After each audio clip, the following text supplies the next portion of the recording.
அருட்பெருஞ்சோதி அருட்பெருஞ்சோதி தனிப்பெரும் கருணை அருட்பெருஞ்சோதி. எல்லா உயிர்களும் இன்புற்று வாழ்க, பல்லல் மலரடி வாழ்க வாழ்க, கொல்லா விரதம் குவள எல்லாம் ஓங்குக, நல்லோர் நினைத்த நலம் பெறுக, நன்றி நினைத்த எல்லோரும் வாழ்க இசைந்து. உலக மக்களே, அறிவான் அன்பர்களே, ஆண்மநேய ஒருமைப்பாடுடைய அன்பர்களே, வல்லப்பம நமக்கு அள்ளிய திருவெட்பாவில் 3ஆம் திருமுறையில் 6வது பதிகமான இன்பக் கிளவி என்ற பதிகத்தில் இருக்கின்ற பாடலுடைய விளக்கங்களை பார்த்து கொண்டிருக்கிறோம். இன்பக் கிளவி மொத்தம் 10 பாடல்களை கொண்டது. ஒவ்வொரு பாடலிலும் இறைவன் தன்னை தேடி எப்படி வருகிறார், அதாவது திருவொற்றியூரில் இருக்கின்ற தியாகராஜ பெருமான் எப்படி தன்னை தேடி வருகிறார் என்பதையும், அதன் பிறகு தியாகராஜ பெருமானும் இவரும் எப்படி உரையாடல் செய்கிறார் என்பதையும், அந்த நிகழ்வு எவ்வளவு இன்பமாக இருந்தது என்பதையும் ஒவ்வொரு பாடலிலும் ஒவ்வொரு விதமாக நமக்கு அருளி இருக்கிறார்கள் நமது இறைவன் வல்லற்பமானவர்கள். அதை பார்த்து கொண்டிருக்கிறோம். இன்று நாம் பார்க்க வேண்டிய பாடல் 9வது பாடல். இதுவரையிலும் 8 பாடலுடைய விளக்கங்களை பார்த்திருக்கிறோம். திருவெட்பாவிலே 3ஆம் திருமுறையிலே நாம் இதுவரைக்கும் பார்த்த பதிகங்களுடைய விளக்கத்தினுடைய முன் சுருக்கம் சொன்னால்தான் இந்த பாடலுடைய விளக்கம் நன்றாக புரியும். வல்லப்பெருமானவர்கள் இந்த மண்ணுலகுக்கு வருவிக்க உற்று, ஒரு தாயின் வழியாக இந்த மண்ணுலகுக்கு வருவிக்க உற்று 9 ஆண்டுகள் வரையிலும் அவர் மனநிலை ஒரு நிலையில் இல்லை. அவர் ஏன் இந்த மண்ணுலகுக்கு வருவிக்க உற்றார் என்ற நிலை கூட அவருக்கு தெரியாது. அந்த நிலையில் இருக்கும்போது 9வது ஆண்டிலே அருட்பெருஞ்சோதி ஆண்டவர் தன் மகனை ஆட்கொண்ட பிறகு இவருடைய மறைப்பு நிலை நீங்குகிறது. மறைப்பு நிலை என்பது இதற்கு முன்னால் நடந்த நிகழ்ச்சிகளுடைய நிகழ்வுகளை நினைவில் இல்லாமல் இருப்பது, அதான் மறைப்பு நிலை. அந்த நிலை நீங்கிய பிறகு, மறைப்பு நிலை நீங்கிய பிறகு திருவொற்றியூரில் இருக்கின்ற இறைவனை பார்ப்பதற்காக, தியாகராஜ பெருமானை பார்ப்பதற்காக செல்கிறார். அப்போ அவர் தியாகராஜ பெருமானை இறைவன் என்று நினைத்து கொண்டிருக்கிறார். அவருக்கு அப்போ சுத்த சன்மார்க்கம் தெரியாது. சமயங்களும் மதங்களும் மார்க்கங்களும் சூழ்ந்திருந்த காலகட்டங்களில் வருவிக்க உற்றவர். அப்போ இவரும் சமயங்களையும் மதங்களையும் மார்க்கங்களையும் கடைபிடித்து கொண்டுதான் இருந்தார் என்பதுதான் உண்மை. திருவெட்பாவிலே நாம் கண்ட உண்மை. அதன் பிறகு நிலைகள் மாறுகிறது. அதையும் நீங்கள் மனதில் வைத்துக் கொள்ள வேண்டும், கவனத்தில் வைத்துக் கொள்ள வேண்டும். அப்போ இந்த சமயங்களும் மதங்களும் மார்க்கங்களும் இருந்த காலகட்டங்களில் இவர் இறைவனை, தியாகராஜ பெருமானை பார்ப்பதற்காக திருவொற்றியூர் செல்கிறார். அதற்கு முன்னாலே ஒரு சின்ன விளக்கம். சைவ சமயத்தை சேர்ந்த இந்த மும்மூர்த்திகள், 8 அட்டமூர்த்திகள் என்று சொல்லுவார் வல்லற்பெருமான். சைவ சமயத்தை சேர்ந்த அட்டமூர்த்திகள், அதாவது சிவபெருமான், தியாகராஜ பெருமான், நடராஜன், சொக்கநாதன், இப்படி பல பெயர்களிலே அழைத்து கொண்டிருந்தார்கள் இறைவனை. இந்த சமயத்தை உருவாக்கியவர்கள், மதங்களை உருவாக்கியவர்கள், மார்க்கங்களை உருவாக்கியவர்கள், அவர்கள் கருத்துக்கு ஏற்றபடி இறைவனை உருவகப்படுத்தினார்கள். அதன் பிறகு அதற்கேற்ற ஆலயங்களை அமைத்தார்கள், அதுக்கேற்றபடி வழிபாட்டு முறைகளை அமைத்தார்கள். இப்படியெல்லாம் மக்களை வழிபட செய்து விட்டார்கள். சமயங்களிலும் மதங்களிலும் மார்க்கங்களிலும் இருந்தவர்கள். இந்த நிலை மாற வேண்டும். உலகம் முழுவதும் சமரசமாக திகழ வேண்டும், ஒரே மார்க்கத்தில் இருக்க வேண்டும், ஒரே இறைவனை தான் வழிபட வேண்டும் என்ற நிலையில், அந்த ஆண்டுகள் இருக்கின்ற நிலையில் தன் மகனை இந்த மண்ணுலகுக்கு வருவிக்க செய்தார் அருட்பெருஞ்சோதி ஆண்டவர் என்பதை நீங்கள் மனதில் வைத்துக் கொள்ள வேண்டும். இப்போ சமயங்களும் மதங்களும் இருந்த நிலைகளில் வல்லப்பமானவர்கள் திருவொற்றியூருக்கு செல்லுகிறார். தியாகராஜ பெருமானை பார்ப்பதற்காக செல்லுகிறார். அவர்தான் நம்மளை படைத்த இறைவன் என்று நினைத்து கொண்டிருக்கிறார். அதுதான் உண்மை. அதன் பிறகு நிலைகள் மாறுகிறது.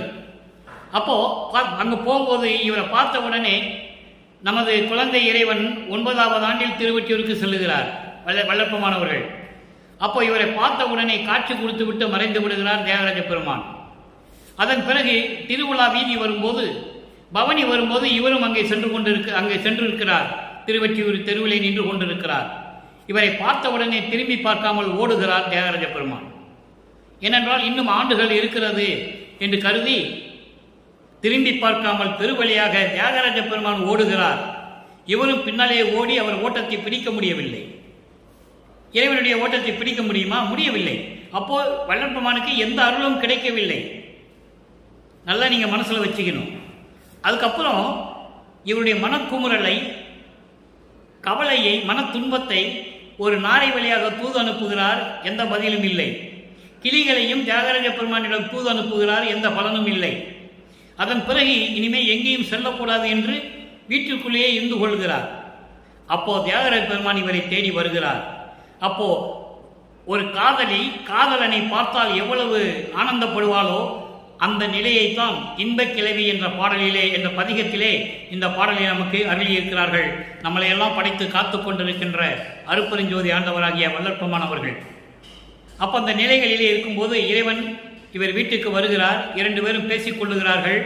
அப்போ இவரை காதலியாகவும் இறைவனை காதலனாகவும் உருவகம் செய்து உள்ளத்தை தோழியாகவும் தாயாகவும் வர்ணனை செய்து அவர்கள் சொல்லுவது போல உலக மக்களுக்கு தெரிவிக்கிறார் நமது இறைவன் வல்லற்பெருமான் அவர்கள்.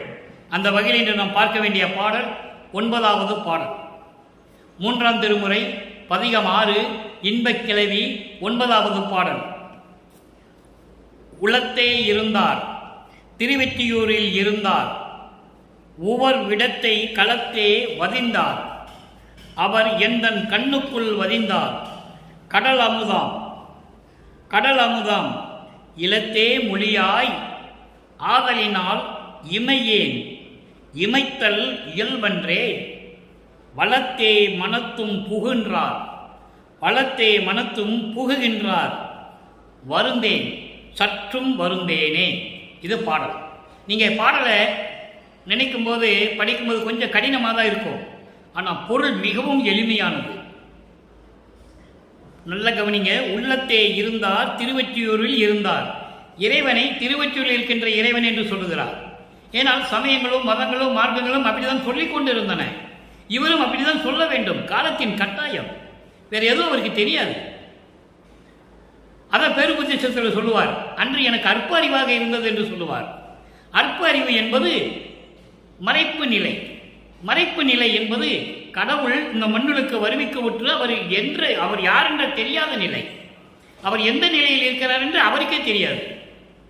அதான் அற்ப அறிவு என்று சொல்லுகிறார். அதை நீங்கள் எல்லாம் புரிஞ்சுக்கணும். அதுக்காக அவருக்கு அறிவு இல்லாமல் இல்லை. மக்களிடம், உலக மக்களிடம் சொல்லும்போது அற்ப அறிவு என்று சொல்லுகிறார். தான் கடவுளாகவே வருவிக்க விட்டார் என்பதை அவரே சொல்லுகிறார். அதை நம்ம பார்க்க போகிறோம். இப்போ அப்படிப்பட்ட இறைவன் உள்ளத்தே இருந்தார், என் உள்ளத்தில் இருந்தார், திருவெற்றியூரில் இருந்தார். திருவெற்றியூரில் இருந்தார். ஒவ்வொரு விடத்தை களத்தே வதிந்தார். ஒவ்வொரு விடம் என்பது, ஒவ்வொரு என்பது உப்பு, உப்பு என்பது கடல். அதாவது கடலை அமுதமாக கடையும் போது அந்த அமுதம் அமுதத்தில் விஷம் விழுந்து விடுகிறது. அந்த பாம்பை தான் கயிறாக வைத்து அந்த கடலை கடைகிறார்கள் அமுதம் எடுப்பதற்காக. ஏனென்றால் அரக்கர்கள் தேவர்களை வதம் செய்து கொண்டிருக்கிறார்கள், துன்புறுத்திக் கொண்டிருக்கிறார்கள். அப்போ அந்த அரக்கனை அழிக்க வேண்டும் என்பதற்காக அமுதம் சாப்பிட வேண்டும். அந்த அமுதத்தை உருவாக்குகிறார்கள். அப்போ அந்த பாம்பை வச்சு மத்த கடையும் போது அந்த பாம்பு விஷத்தை உமிழ்கிறது, விஷத்தை கக்குகிறது. அந்த அமுதத்தை எடுத்து உண்டவர் என்று சொல்லுகிறார். ஒவ்வொரு விடத்தை களத்தே வதிந்தார். களம் என்பது இந்த கண்டம். இந்த கண்டத்திலே தொண்டையிலே வைத்துக் கொண்டார். அவர் தன் கண்ணுள் வதிந்தார். அவர் என் கண்ணுக்குள் இருக்கிறார். எப்படி சொல்றார் என்று நீங்க கவனிக்கணும். இப்படியெல்லாம் சொன்ன வல்லற்பமானவர்கள் இந்த சமயங்களும் மதங்களும் மார்க்கங்களும் நீக்கிய பிறகு, சமரச சுத்த சன்மார்க்கத்தை பெற்ற பிறகு இறைவனை அருட்பெருஞ்சோதி என்று சொல்லுவார். வடலூரில் இருக்கின்ற அருட்பெருஞ்சோதி என்று சொல்லுவார். நீங்க நல்லா கவனிச்சுக்கிட்டே வரணும். அப்போ கண்ணுக்குள் வதிந்தார், என் கண்ணுக்குள் இருந்தார், கடல் அமுதாம். அதாவது கடல் போன்று அமுதம் உடையவர். கடல் போன்று பெரிய பரந்த கடல் என்று சொல்வார்கள். அளவற்ற அமுதம் கொண்டவர். எடுக்க எடுக்க குறையாது என்று சொல்லுவார். எத்தனை பேருக்கு கொடுத்தாலும் அந்த அமுதம் குறையாது என்று சொல்லுவார். அதனால கடல் அமுதாம் இறைவன் என்று சொல்லுகிறார். இலத்தே மொழியாய். இலத்தே மொழியாய் என்பது கொஞ்சி பேசும் பெண்ணே, கொஞ்சி பேசும் பெண்ணே, ஆதலால் இமையேன் தோழியிடம் சொல்லுகிறார். தோழி என்பது உள்ளம், உள்ளத்திடம் சொல்லுகிறார்.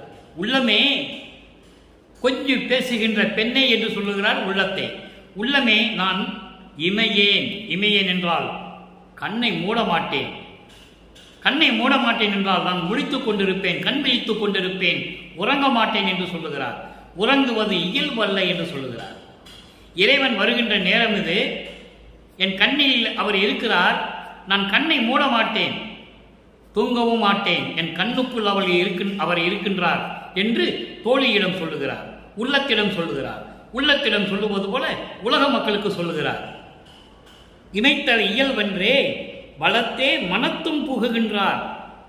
என் மனசுக்குள்ளேயும் என் உள்ளத்திலேயும் புகுகின்றார் அருள் தன்மையோடு. வளத்தே என்பது அருள் தன்மையோடு என் மனதிலும் புகுகின்றார்.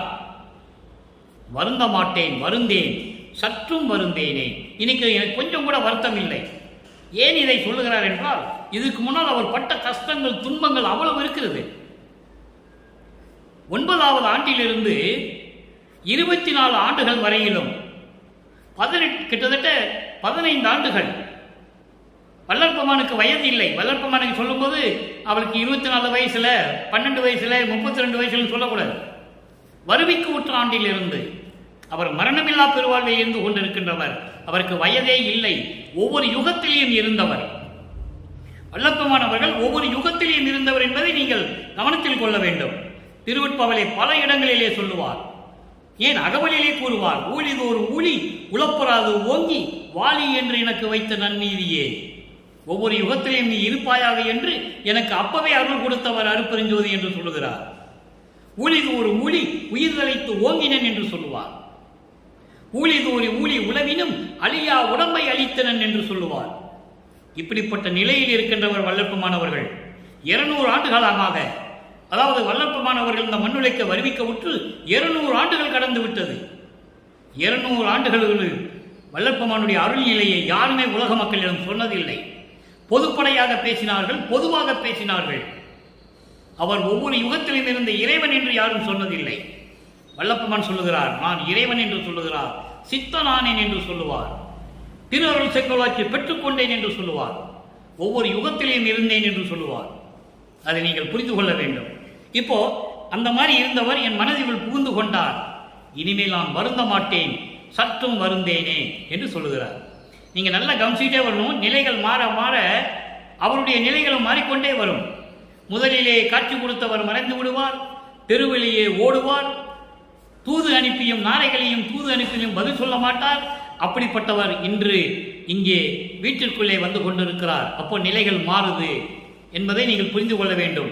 தியாகராஜ பெருமானுக்கு தெரியும், இவன் எதிர்காலத்தில் சுத்த சன்மார்க்கத்தை பெறப்போகின்றவன், கடவுளாக போகின்றவன் என்று தியாகராஜ பெருமானுக்கு தெரியும். ஆனால் இவருக்கு தெரியாது. நல்லா புரிஞ்சுக்கணும். நீங்க என்ன கான்செப்ட், என்ன நோக்கம், திருவெட்பாவுடைய நோக்கம் என்னன்றதை நீங்க புரிஞ்சுக்கணும். இப்போ இந்த பாட்டுடைய பொருள் பாருங்க, கோர்வையாக சொல்லுகிறேன். அதாவது என் உள்ளத்திலே இருந்தார், திருவெற்றியூரிலே இருந்தார், கடலிலே அமுதத்தை கடையும் போது அமுதத்திலே விஷம் கக்கிய அந்த அமுதத்தை தான் உண்டு கழுத்திலே நிறுத்திக் கொண்டார். அவர் என்னுடைய கண்ணுக்குள் வாழ்ந்து கொண்டிருக்கிறார், என்னுடைய கண்ணிலே வாழ்ந்து கொண்டிருக்கிறார். கடல் அமுதம் போன்றவர், எடுக்க எடுக்க குறையாதவர், அவ்வளவு அமுதம் போன்றவர் இறைவன். கொஞ்சம் இனிமொழியில் பேசுகின்ற என் தோழியே, நான் சொல்லுவதை நன்றாக கேள். உள்ளத்திடம் சொல்லுகிறார். உள்ளத்திடம் சொல்லுவது போல உலக மக்களுக்கு சொல்லுகிறார். நன்றாக கேள், நான் என் கண்ணை மூட மாட்டேன். காரணம், என் கண்ணுக்குள் அவர் இருக்கின்றார். நான் தூங்குவது இயல்பல்லவே, அது சரியல்ல, அதனால் நான் தூங்க மாட்டேன், உறங்க மாட்டேன் என்று சொல்லுகிறார்.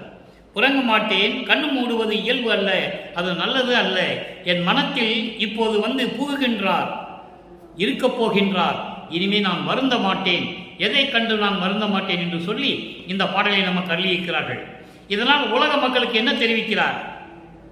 உலக மக்களே, நான் இந்த மண்ணுலக்கு வருவிக்க உற்று, ஒரு தாயின் வழியாக இந்த மண்ணுலக்கை வருவிக்க உற்று 9 ஆண்டுகள் வரையிலும் நான் யார் என்ற தெரியாத நிலையில் இருந்தபோது இறைவன் என்னை ஆட்கொண்ட பிறகு நான் திருவெற்றியூர் சென்று தியாகராஜ பெருமானை பார்க்க சென்றேன். என்னை பார்த்து மறைந்து விடுகிறார், என்னை பார்த்து திரும்பி பார்க்காமல் ஓடுகிறார். நாரையும் கிளிகளையும் தூதி அனுப்பி பார்த்தேன், பலன் இல்லை.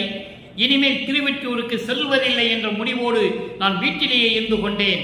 தியாகராஜ பெருமான் என்னை தேடி வந்தார். இந்த நிலையை தான் நம்ம பார்த்துக்கிட்டு இருக்கோம். அப்போ தேடி வந்தார், அவர் என் கண்ணிலே இருக்கின்றார், என் மனசுக்குள்ளே இருக்க போகிறார்.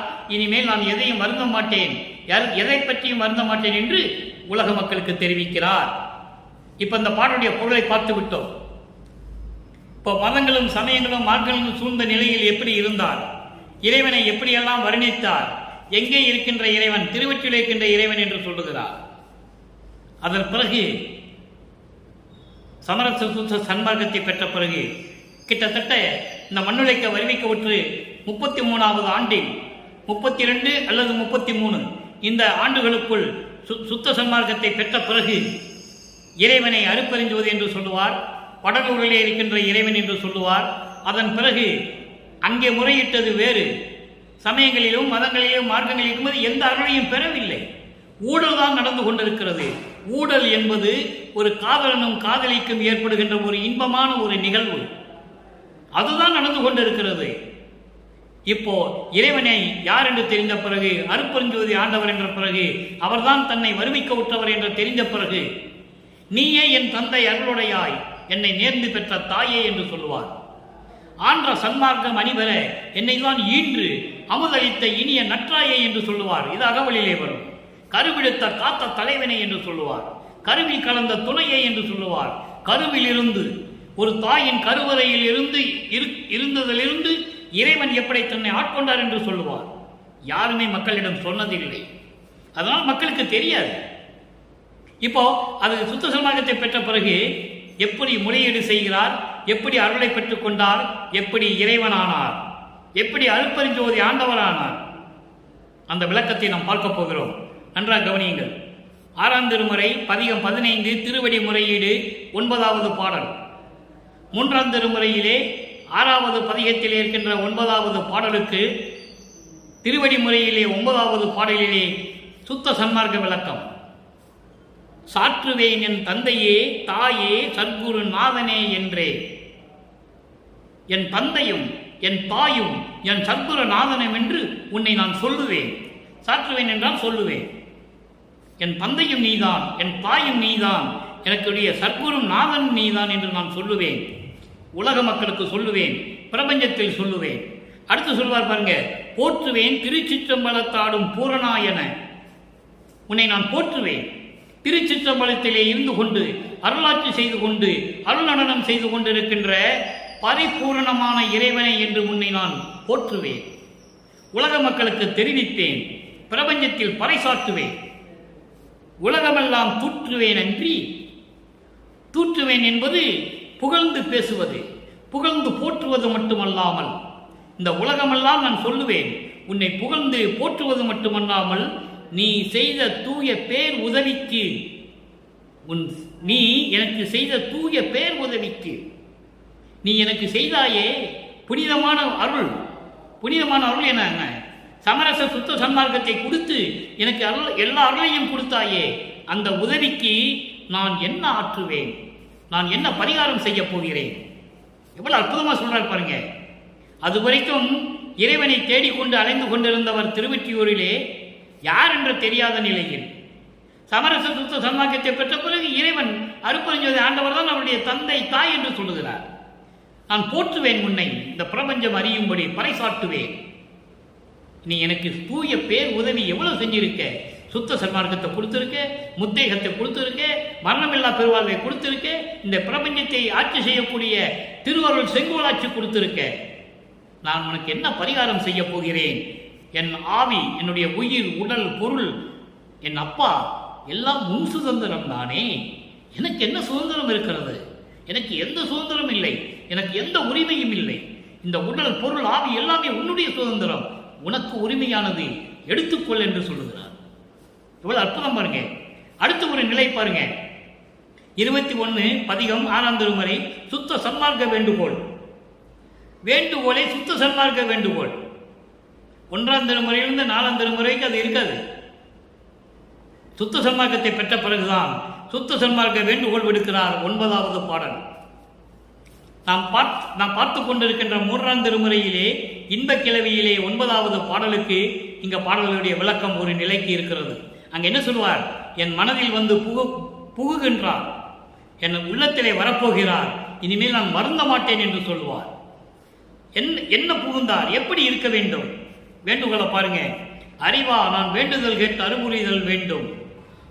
ஐந்தொழில் நான் புரிந்து உலகில் அருள் விளக்கல் வேண்டும்.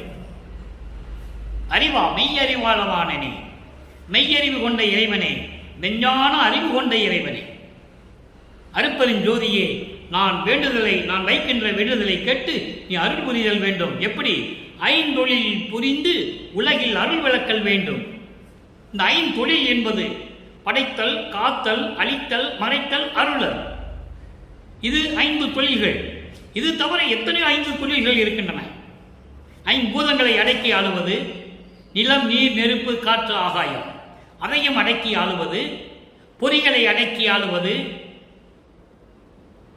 கண், வாய், மெய், மூக்கு, செவி, இதெல்லாம் அடக்கி ஆளுவது, இந்திரியங்களை அடக்கி ஆளுவது, கண்மேந்திரங்களை அடக்கி ஆளுவது. எப்படி? ஒளி, சுவை, நாற்றம், உணர்வு, அந்த கரணங்களை அடக்கி ஆளுவது. இப்படி எல்லா தொழில்களும் உண்டு.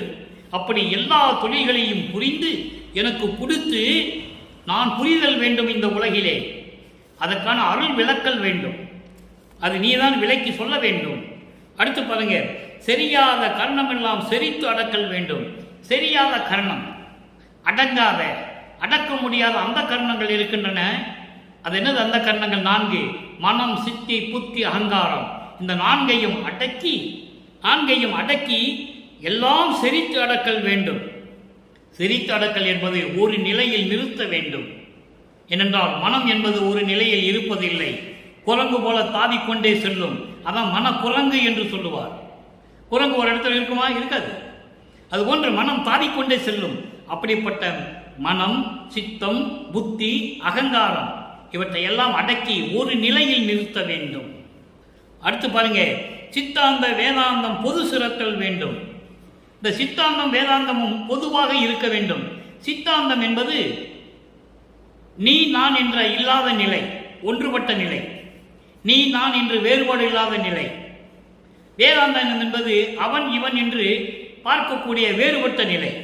இந்த 2 நிலைகளும் இல்லாமல் பொது நிலையில் உலக மக்களை நிறுத்தல் வேண்டும். அது மட்டுமல்ல, எரியாது என் எண்ணம் எல்லாம் இனிதி அருளல் வேண்டும்.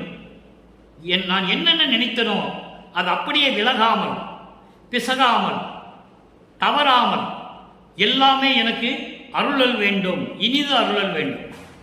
அடுத்து சொல்றார் பாருங்க, எல்லாம் செய்வல்ல சித்தை எனக்கு அளித்தல் வேண்டும். இந்த பிரபஞ்சத்தை இயக்கக்கூடிய எல்லா சித்துகளும் எனக்கு நீ கொடுக்க வேண்டும். அடுத்து சொல்றாரு, பிரியாது என்னோடு கலந்து நீ இருத்தல் வேண்டும். என்னை விட்டு விலகாமல், இறையும் விலகாமல், சிறிதளவு கூட என்னை விட்டு விலகாமல் நீ இருக்க வேண்டும்.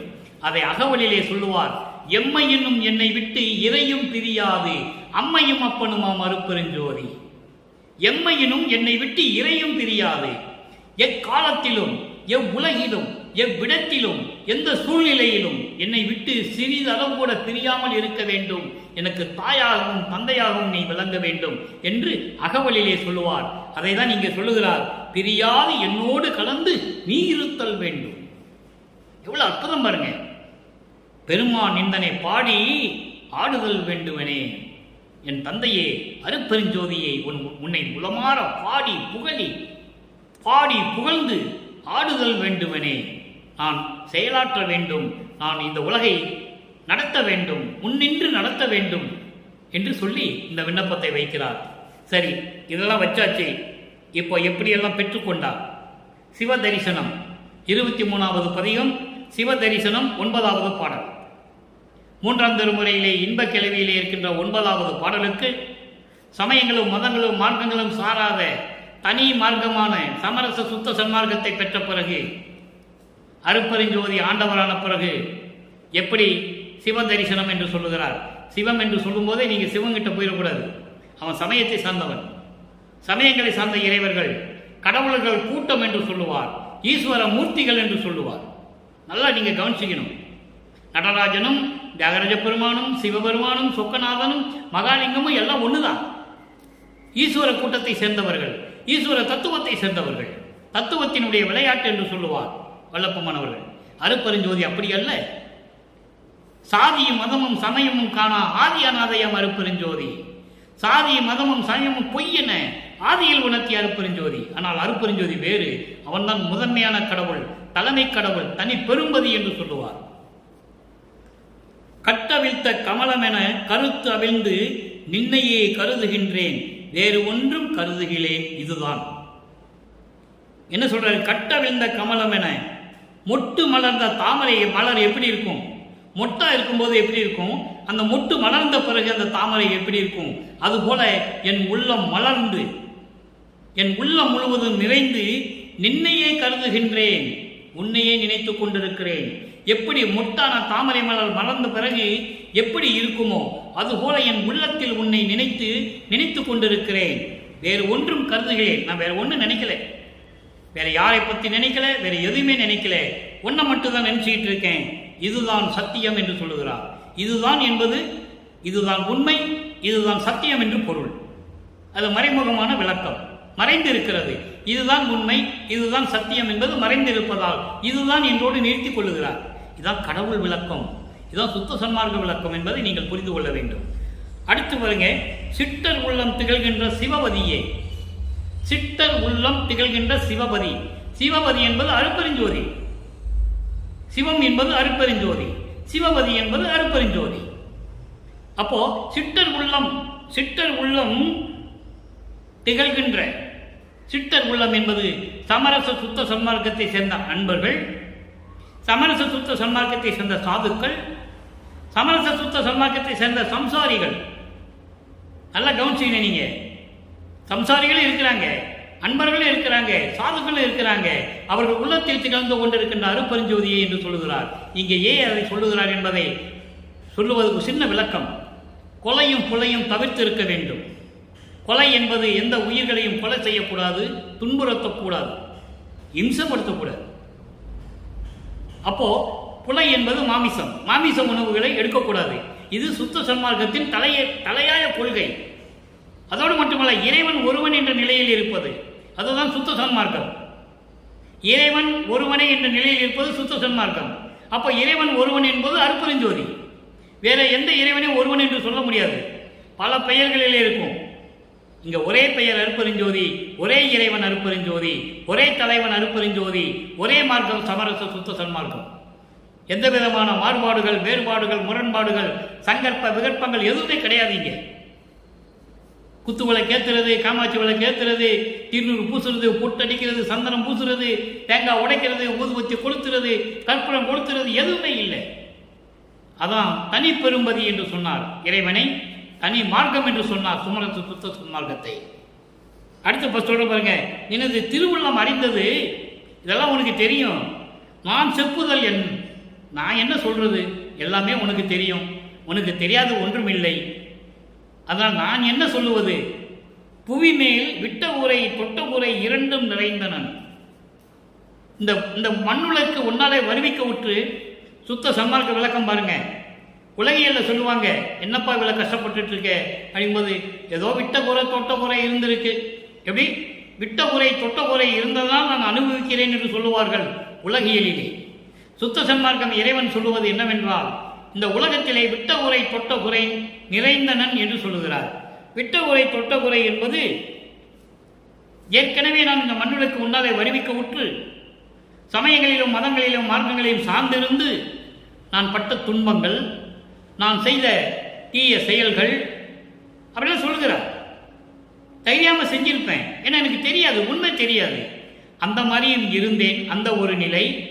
அதன் பிறகு சுத்த சன்மார்க்கத்தை பெற்ற பிறகு அதனுடைய நிலைகளில் இருந்து கொண்டு நான் என்ன செய்து கொண்டிருந்தேன் என்பதும் உனக்கு தெரியும். இந்த ரெண்டு நிலைகளிலும் நான் இருந்து கொண்டிருந்தவன். எப்படி சமயங்களிலும் மதங்களிலும் மார்க்கங்களிலும் இருந்து கொண்டிருந்தவன், சுத்த சன்மார்க்கத்திலும் இருந்து கொண்டிருந்தவன். இந்த இரண்டு நிலைகளிலே நான் இருந்து கொண்டிருந்தவன். இந்த நிலை உனக்கு தெரியும், உன் உள்ளம், உன் திருவுள்ளம் அறியும். நீ விரைந்து வந்து அருள்ஜோதி புரிந்து அருளும் தருணம். நீ உடனே வந்து எனக்கு அருட்பெருஞ்சோதியை கொடுத்து அருளை கொடுக்க வேண்டிய நேரம் வந்து விட்டது. காலங்கள் இல்லை இனிமேல் நான் பொறுக்க முடியாது, சகித்துக் கொள்ள முடியாது. உடனடியாக வர வேண்டும் என்று சொல்ல அருட்பெருஞ்சோதியை வந்து கொடுத்து எனக்கு அருள வேண்டும் என்று சொல்லுகிறார். தொட்டது நான் துணிந்து உரைத்தேன். என் உள்ளத்திலே இருந்ததை நான் உறுதியாக வெளிப்படையாக உன்னிடம் நான் சொல்லிவிட்டேன். ஒளிவு மறைவு இல்லாமல் தொடக்கம் முதல் நான் எப்படி இருந்தேன், நீ எப்படி என்னை வருவிக்க செய்து சமயங்களிலும் மதங்களிலும் மார்க்கங்களிலும் இருக்க செய்தாய் என்பதையும், அங்கே நான் பட்ட துன்பங்களையும், அதன் பிறகு சுத்த சன்மார்க்கத்தை பெற்ற பிறகு எந்த நிலையில் இருந்து கொண்டிருக்கிறேன் என்ற நிலையையும் நான் உறுதியாக உன்னிடம் சொல்லிவிட்டேன், துணிந்து உரைத்தேன் என்று சொல்லுகிறார். நான் எல்லாவற்றையும் உனக்கு சொல்லிவிட்டேன். இதெல்லாம் எப்படி நடந்தது? நீ உணர்த்த, நீ எனக்கு உணர்த்த, நான் உணர்ந்து சொல்வதால். அதனால் தான் என்னால் சொல்ல முடிஞ்சது. என்னால் தனிப்பட்ட முறையில் எதுவும் சொல்ல முடியாது. அதான் சொல்லுகிறார், நீ உணர்த்த உணர்ந்தே சொல்வது அல்லால் என் அறிவால் சொல்ல வல்லேன் அன்றே. என்னுடைய அறிவுக்கு என்ன இருந்தது? நீ உணர்த்தினாய், நீ உணர்த்தியதை, நான் உணர்ந்ததை நான் சொன்னேன். என் அறிவால் எதுவும் நான் சொல்லவில்லை. எல்லாமே உன்னாலே நடந்தது. எல்லாமே நீதான். நீ வருவிக்க செய்தாய், நான் வருவிக்க விட்டேன், முன்னால் வருவிக்க விட்டேன். அப்போ நீக்கு அருளை கொடுக்கவில்லை, மறைப்பை நீக்கிவிட்டு சென்றாய். அதே போல சமயங்களிலும் மதங்களிலும் மார்க்கங்களிலும் இருக்க சொன்னாய், இருந்தேன். அதன் பிறகு எதெல்லாம் பொய் என்று சொல்ல சொன்னாய், பொய் என்று சொன்னேன். எங்க சொல்லுவாரு? ஞானசரியில சொல்லுவார், 13வது நிலையில சொல்லுவார். சரியை கிரிய யோகம் முன்னாங்கு 12 நிலை சமயங்களும் மதங்களும் மார்க்கங்களை சார்ந்தது. அப்ப 13வது நிலை வரும்போது நீ எனக்கு சொன்ன, என்ன சொன்ன? பொய்ன்னு சொல்றா மகனின்னு சொன்னேன். நானும் சொல்லிட்டேன். பொறித்த மதம் சமயம் எல்லாம் பொய் பொய்யே, அவற்றில் புகுதாதீர், சிவம் ஒன்றே பொருள் என கண்டறிவேன் என்று நான் சொன்னேன். எப்படி சொல்ற பாருங்க. நீ எல்லாம் பொய்ன்னு சொல்ல சொல்லிட்டேன். நீ தான் கடவுள் என்று சொல்ல சொல்லிட்டேன். என்னால எதுவும் நடந்ததில்லை. எல்லாம் என் அறிவால் எதுவும் நடந்ததில்லை. எல்லாமே உன்னாலே தானே நடந்தது. நீதானே என்னை ஆட்டிவித்தாய், நீதானே என்னை படைத்தாய், நீதானே என்னை ஆட்கொண்டாய் என்று சொல்லி இந்த பாடலை நமக்கு அருளியிருக்கிறார்கள். அடுத்து பாருங்க, சரியான விளக்கம், சுத்த சன்மார்க்க விளக்கம், அருள் விளக்க மாலை. அங்கே 3ஆம் திருமுறையிலே பதிகம் 6 இன்பக்கிழவிலே நாம் பார்த்த 9வது பாடலுடைய முடிவான விளக்கம். அங்கே எப்படி தவித்துக் கொண்டிருப்பார் இதனுடைய விளக்கம் பாருங்க. அருள் விளக்க மாலை 69வது பாடல். அங்கே 9வது பாடலுக்கு இங்கே 69வது பாடலிலே விளக்கம் தருகிறார். சுத்த சன்மார்க்க விளக்கம். நல்லா கவனிக்கணும். வெய்யலிலே நடந்து இளைப்பு மேவிய அக்கணத்தே மிகு நிழலும் தன்னமுதும் தந்த அருள் விளைவே. இதை எப்படி உலகியல் விளக்கம் சொல்லுவாங்கன்னா, வெயில நடந்து போயிட்டு இருக்கோம், அனல் அடிக்குது, அனல் மிக்க வெயில, சித்திரை மாசம் போட வெயில நடந்து போயிட்டு இருக்கோம். ஒரு நிழல் கிடைத்தா எப்படி இருக்கும்? எவ்வளவு சுகமா இருக்கும், எவ்வளவு சுகமா இருக்கும் நினைச்சு பாருங்களேன். அந்த வெயிலுக்கு ஒரு மர நிழல் கிடைச்சதுன்னா அந்த நிழல்ல இருக்கும்போது நமக்கு கிடைக்கிற சுகம் எவ்வளவு அமுத சாப்பிட்ட மாதிரி இருக்கும். இது உலகியல் விளக்கம். உலகியல்ல சொல்லுவாங்க, வெயில்ல நடந்து போனப்பா ஒரு மரத்து நிழல்ல உட்கார்ந்து இருந்தேன், அப்படியே அமுத சாப்பிட்ட மாதிரி இருந்தது என்று சொல்லுவார்கள். இங்கே சமரச சுத்த சன்மார்க்க விளக்கம் என்னவென்றால், நீ என்னை வருவிக்க செய்து இந்த சமயங்களிலும் மதங்களிலும் மார்க்கங்களிலும் இருக்க செய்தாய். இந்த சமயங்களிலும் மார்க்கங்களிலும் மதங்களிலுடைய நெறிகளிலே நான் நடந்து கொண்டிருந்த போது, அப்ப நான் இருந்தபோது நான் பட்ட துன்பங்களுக்கெல்லாம் மிகுந்த நிழல் கொடுத்தாய். மிகுந்த நிழல் என்பது சமரச சுத்த சன்மார்க்கம். தன்னமுதம், உன்னுடைய அருள் அமுதத்தை, குளிர்ந்த அமுதத்தை கொடுத்தாய். அப்படிப்பட்ட அருளை தந்த விளைவே. விளைவே என்றால் பலனே, பலனே என்றால் அருப்பெருஞ்சோதியே. தெளிவாக சொல்லுகிறார். வெய்யலிலே நடந்து இழைப்பு மேவிய அக்கணத்தே, அக்கணத்தை மிகு நிழலும் தன்னமுதம் தந்த அருள் விளைவே. நான் அப்படியெல்லாம் இருந்தபோது, சமயங்களிலும் மதங்களிலும் மார்க்கங்களிலெல்லாம் அந்த வழிமுறைகளை பின்பற்றி கொண்டிருந்த போது எனக்கு ஏற்பட்ட மயக்கம் இருக்கிறதே, அந்த நேரத்திலே எனக்கு நிழலாக வந்து சமரச சுத்த சன்மார்க்கத்தை கொடுத்து, எனக்கு அமுதத்தை கொடுத்து, அருள் அமுதத்தை கொடுத்து, அந்த அருள் அமுதத்தை கொடுத்து எனக்கு அருளை தந்த அருப்பெருஞ்சோதியை என்று சொல்லுகிறார். அடுத்து சொல்றார் பாருங்க, மையல் சிறிது உற்றிடத்தே மலந்தையர்கள் தாமே வலிந்து வர செய்வித்த மாண்புடைய நட்பே. எனக்கு இந்த சமயங்களிலும் மதங்களிலும் மார்க்கங்களிலும் இருந்த போது, காதல் மீது மயக்கம் வந்த போது, அந்த மாயையும் மயக்கங்களும் இருந்த போது, பெண்களை வலுக்கட்டாயமாக என்னிடம் வர செய்து எனக்கு திருவிளையாடல் செய்த மாண்புடைய நட்பே, நான் என் அறிவால் அதை நீக்கிவிட்டேன் என்று சொல்லுவார். ஞானத்தினால் அதை நீக்கிவிட்டேன் என்று சொல்லுவார். காமத்தை நீக்கிவிட்டேன், அந்த அந்த நிலையை இங்கே குறிப்பிடுகிறார். ஏனென்றால் மகனுக்கு திருவிளையாடல் காட்டுகிறார் அருட்பெருஞ்சோதி. இவன் சமயங்களிலும் மதங்களிலும் மார்க்கங்களிலும் இருந்து வந்தவன். இவனுடைய மனநிலையை சோதிக்க வேண்டும் என்பதற்காகவே பெண்களை வலுக்கட்டாயமாக அவர் முன்னாலே வர செய்கிறார். இவன் காமம் கொள்ளுகிறானா, காதல் மொழி பேசுகிறானா என்ற நிலையை சோதிப்பதற்காகவே, மகனை சோதிப்பதற்காகவே அங்கே அந்த நிகழ்ச்சியை நடத்துகிறார். ஆனால் இவரை விளக்குகிறார். பின்னாலே ஒரு பாடலிலே சொல்லுவார், ஞானத்தினால் விளக்கினேன் என்று சொல்லுவார். ஞானத்தினால் காமத்தை விளக்கினேன், காம கடலை கடந்தேன் என்று சொல்லுவார். அந்த நிகழ்வை ஒளிவு மறைவு இல்லாமல் அற்புதமாக நமக்கு அருளியிருக்கிறார்கள். அதை நீங்கள் நினைத்து பார்க்க வேண்டும். அப்படிப்பட்ட மாண்புடைய நட்பே கையளவால் கலங்கிய போது ஆதரவில்லாத நிலையில் சமயங்களிலும் மதங்களிலும் மார்க்கங்களில் இருந்தபோது எனக்கு எந்த ஆதரவும் இல்லையே. அப்படி ஆதரவற்ற நிலையில் நான் இருந்தபோது, கலங்கிய போது, அந்த கணத்தை அப்பொழுதே போந்து என்றால் எழுந்தருளி, என் முன்னால் எழுந்தருளி கையளவு தவித்து அருளி காத்து அளித்த துறையே. எப்படி கொடுப்பான் பாருங்க. அந்த மட்டி ஆதரவற்ற நிலையில் நான் இருந்தபோது எங்கேயுமே எனக்கு ஆதரவு இல்லை. அந்த நிலையில் என்னிடம் வந்து எழுந்தருளி என்னை கட்டி அணைத்து எனக்கு அருளை கொடுத்து என்னை காத்த துறையே, அருட்பெருஞ்சோதியே, ஐயமுறை என்று என்னை ஆண்டு அமுதளித்த பதியே. ஐயமுறை, அஞ்சாதே மகனே, நிறைய இடங்களில் சொல்லுவார். அற்புதமாக இருக்கும். உடம்பெல்லாம் புல்லரிக்கும், உள்ளமெல்லாம் சிலிர்த்து போகும். அப்படியெல்லாம் சொல்லுவார். அஞ்சேல் மகனே என்றெல்லாம் சொல்லுவார் ஒரு பாடலிலே. எஞ்சேல் மகனே, அஞ்சேல் மகனே, ஐயமுறையில் மகனே என்று சொல்லுகிறார். ஐயமுறையில் என்று என்னை ஆண்டு அமுது அளித்த பதியே. அமுது என்பது என்ன? அருள் அமுது. வெள்ளப்பெருமானுக்கு பசி இல்லை, தூக்கம் இல்லை, மலஞ்சலம் கழிக்க வேண்டிய அவசியம் இல்லை. அவன் தான் இறைவன். நீங்க சித்தி விழா வந்து பாருங்க, சத்தியஞான சபைக்கு வந்து பாருங்களேன். சமையல் அறை இருக்காது, குடிக்கிற அறை இருக்காது, பாத்ரூம் இருக்காது. நல்லா கவனிக்கணும். நீங்க இந்த உலகத்தில் இருக்கிற எந்த கோயிலுக்கு வேணா போங்க, எந்த சர்ச்சுக்கு வேணா போங்க, எந்த மசூதிக்கு வேணாலும் போங்க, எல்லாமே அங்கே இருக்கும். நீங்க சித்தி உலகத்துக்கும் சத்தியஞான சபைக்கு வாங்க, ஒண்ணு இருக்காதுங்க. இப்ப எப்படி குளிச்சாரு, எப்படி சமைச்சாரு, எப்படி சாப்பிட்டாரு சிந்திக்கணும். நீங்க ஒண்ணுமே இல்லை. 10க்கு 10 ரூமு தான். சித்தி விழா வந்தீங்கன்னா 10க்கு 10 ஓலை வீடு தான், ஓலை குடிசை. இறைவன் அங்கதான் இருக்கிறாரு.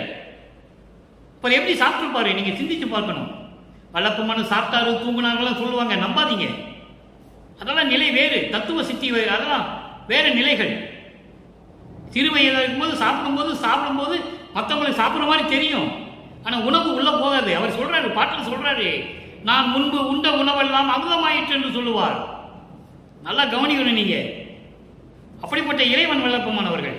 அப்போ அப்படியெல்லாம் இருந்து என்னை ஆண்டு எனக்கு அமுது அளித்த பதியே, அருட்பெருஞ்சோதியே, அம்பலத்தில் இருக்கின்ற என் அரசே, என் அலங்கள் அணிந்து அருளே, நான் பாடுகின்ற பாமாலை, நான் விடுகின்ற வேண்டுகோள்கள், முறையீடுகள் எல்லாவற்றையும் ஏற்றுக்கொண்டு எனக்கு அருள வேண்டும் என்று சொல்லுகிறார். அடுத்த இறுதியான ஒரே விளக்கம் அன்பர்களே, மெய்யருள் வியப்பு. முடிவான விளக்கம். இறைவனிடம் அருளை பெற்ற பிறகு அது எப்படி வியப்பாக இருக்கிறது என்பதை மெய்யருள் வியப்பு என்ற பதிகத்திலே 99வது பாடலிலே நமக்கு அருளி இருக்கிறார்கள். இன்பக் கிளவியில் இருக்கின்ற 9வது பாடலுக்கு இறுதியான விளக்கம். அங்க ஒண்ணு இருக்காது. சமயங்களிலும் மதங்களிலும் மார்க்கங்களிலும் சார்ந்திருந்த போது ஒண்ணு இருக்காது. ஆனா சுத்த சன்மார்க்கத்தை பெற்ற பிறகு மெய்யருள் வியப்பிலே சொல்லுகிறார் 99வது பாடலிலே, ஜோதி எவையும் விளங்கும் ஜோதி வாழியே, துரிய வெளியின் நடுநின்று ஓங்கும் ஜோதி வாழியே, சூது இல்லாமை சிற்றம்பலத்து ஜோதி வெல்கவே, துளங்க பொன்னம்பலத்தில் ஆடும் ஜோதி வெல்கவே. இங்க பாருங்க, ஜோதி எவையும் விளங்க என்பது அக்னி, சூரியன், சந்திரன், நட்சத்திரங்கள். இவங்கெல்லாம் ஒளி பொருள்கள். இவங்களுக்கு ஜோதி ஒளி எங்கிருந்து கிடைக்கிறது? அருட்பெருஞ்சோதி தான் கொடுக்கணும். அப்போ அருட்பெருஞ்சோதியிடம் பெற்றுக்கொண்டு விளங்கி கொண்டிருக்கின்ற இந்த ஒளி பொருள்கள் அக்னி, சூரியன், சந்திரன் இவங்கெல்லாம் விளங்கும்படி விளங்கி கொண்டிருக்கின்ற அருட்பெருஞ்சோதி நீ வாழியவே. எவ்வளவு அற்புதமா சொல்றாரு பாருங்க. பிரபஞ்சத்தில் எந்த முனிவனும் எந்த ரிஷியும் சொன்னதில்லை. எத்தனையோ பேர், கோடான கோடி பேர்கள் தோன்றினார்கள். யாரும் பிரபஞ்சத்தின் உண்மையை சொன்னதில்லை. ஆனால் இவர்தான், நமது இறைவன் தான் சொல்லுகிறார். அருட்பெருஞ்சோதியிடம் ஒளியை பெற்றுக்கொண்டு விளங்கிக் கொண்டிருக்கின்றார்கள். அக்னி, சூரியன், சந்திரன், நட்சத்திரங்கள் இவர்கள் ஒளிப்பொருள்கள் என்று சொல்லுவார். மண்டலாதிபதிகள் என்று சொல்லுவார். இறைவன் என்று சொல்ல மாட்டார். அப்படி அவர்களெல்லாம் இறைவனிடமிருந்து ஒளி பெற்றுக்கொண்டு விளங்கிக் கொண்டிருக்கின்ற அருட்பெருஞ்சோதியே, துரிய வெளியின் நடு நின்று ஓங்கும் ஜோதி வாழியவே. துரிய வெளி என்பது பேர் உறக்கம். பேர் உறக்கம் என்பது அரிதுயில் என்று சொல்லுவார் வல்லபமானவர்கள். அரிதுயிலும் தூங்குறது இல்லை, தூங்குற மாதிரி இருக்கிறது தான் உலக பிரபஞ்சத்தை கண்காணித்துக் கொண்டிருப்பது. அப்படி வெளியில் இருக்கின்ற அருட்பெருஞ்சோதியே, சூது இல்லா மெய் சிற்றம்பலத்து ஜோதி வெல்கவே. பஞ்சகம் இல்லாது உண்மையான அருளோடு விளங்கிக் கொண்டிருக்கின்ற சிற்றபையிலே விளங்கிக் கொண்டிருக்கின்ற அருட்பெருஞ்சோதியே, நீ வெல்கவே. துலங்க பொன்னம்பலத்தில் ஆடும் ஜோதியே வெல்கவே. பொன்னம்பலம் என்பது பொற்சபை. முதல்ல சிற்றபையை சொன்னாரு, இப்போ பொற்சபையை சொல்றாரு. பொற்சபையில் விளங்கிக் கொண்டிருக்கின்ற அருட்பெருஞ்சோதியே, நீ வெல்கவே என்று சொல்லி இந்த பாடலை நமக்கு அருளி இருக்கிறார்கள். எனவே அன்பர்களே, இன்று நாம் பார்த்த இன்பக் கிளவி 9வது பாடலுக்கு சுத்த சன்மார்க்க விளக்கம் முழுவதுமாக இறைவன் அருளாலும் கருணையாலும் சொல்லிவிட்டேன். நன்றாக புரிந்து கொண்டு அப்படிப்பட்ட இறைவனை நீங்களும், அதாவது சுத்த சன்மார்க்கத்தில் சேர்ந்து கொலையும் புலையும் தவிர்த்து இறைவன் ஒருவனே என்ற நிலையில் இருந்து கொண்டு சமயங்களையும் மதங்களையும் மார்க்கங்களை எல்லாம் நீக்கிவிட்டு சங்கற்ப விகற்பங்களை எல்லாம் நீக்கிவிட்டு நீங்கள் இறைவனை வணங்கி இறைவனுடைய அருளையும் செல்வங்களையும் எல்லாம் பெற்றுக்கொண்டு நோயற்ற வாழ்வில் இந்த வையகத்திலே வாழ்வாங்கு வாழ வேண்டும் என்று இறைவனோட தயவோடையும் கருணையோடையும் வாழ்த்தி விடைபெறுகிறேன். இந்த வள்ளலார் ஊழியன். மீண்டும் நாளை சந்திப்போம். நன்றி, வணக்கம். அருட்பெருஞ்சோதி அருட்பெருஞ்சோதி, தனிப்பெரும் கருணை அருட்பெருஞ்சோதி.